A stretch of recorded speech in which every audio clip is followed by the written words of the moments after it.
Welcome back to our channel. Our today's lesson is dialogue. Is about dialogue, and this is our second dialogue in this channel. Today we are going to learn this dialogue, and the dialogue is between Pap, Babakar, and the doctor. Pap is Babakar's friend, and Babakar is sick. Pap takes him to the doctor, and the doctor checks him and we are going also to learn some new vocabulary, how to say health sports in English, how to say health sports in Wolof, how to say mosquito in Wolof, and some stuffs like that. dal leen ak jàmm ci suñu seen YouTube bi di jàng anglais ci wolof. tey dialogue la ñuy jàng Pape, Babacar ak docteur bi.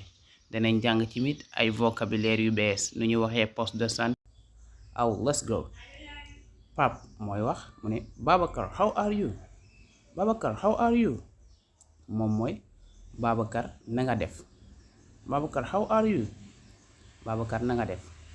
Babacar mooy tontu I am sick today. I am sick today. I am sick today. Babacar na ko dama feebar tey. Pap ñëwaat na ko sorry let's go to the health post to see the doctor. Sorry, let's go to the health post to see the doctor.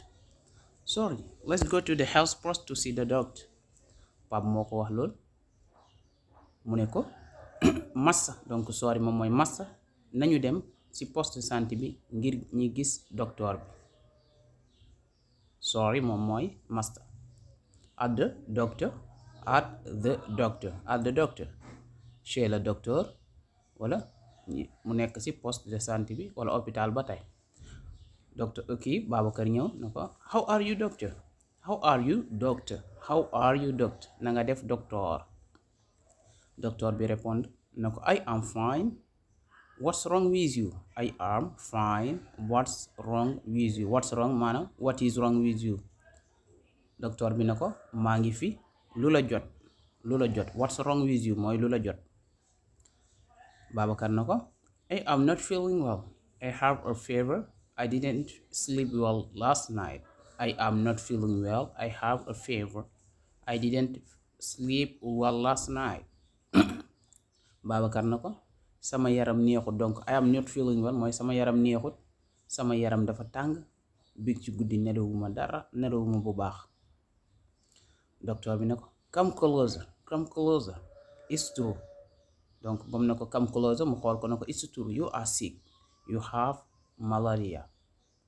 Come closer. It's true you are sick. You have malaria. Docteur bi na ko jegesil danga feebar dëgg la danga feebar danga siburu.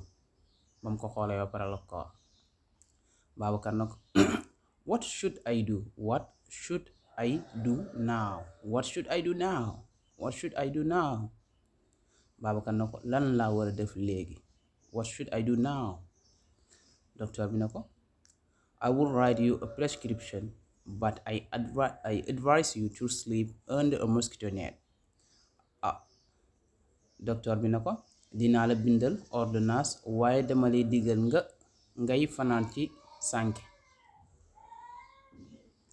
Thank you doctor. Thank you doctor.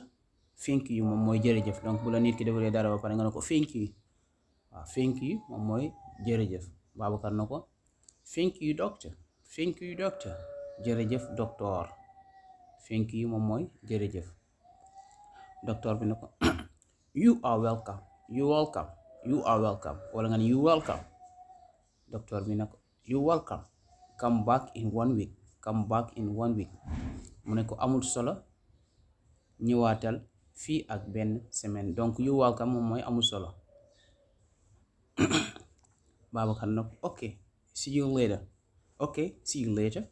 Ok see you later. Ok see you later. Babacar mu ne ko baax na ba beneen yoon. Ok see you later. Ok see you later. baax na ba beneen yoon. Docteur bi ñëw ci mit moom na ko ok see you later moom ci mu ne ko waxaat ko loolu ci mit ok see you later. Ok see you later mu ne ko baax na ba beneen yoon. health post moom mooy poste de santé. Prescription moom mooy ordonnance. Mosquito net moom mooy moustiquaire.